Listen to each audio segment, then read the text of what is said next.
Кенжебек Аруна, Асқар Тоқмағанбет, Майлық пен сулық.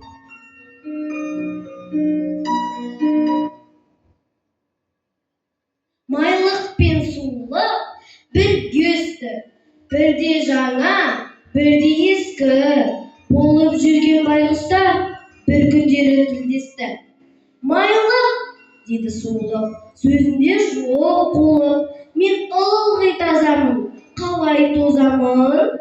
Сен болсаң күнде, әсіресе түнде, майлы сорпаға батып, сауыстанып қатып, суыққа тоңбайсың, дәрмендей болмайсың.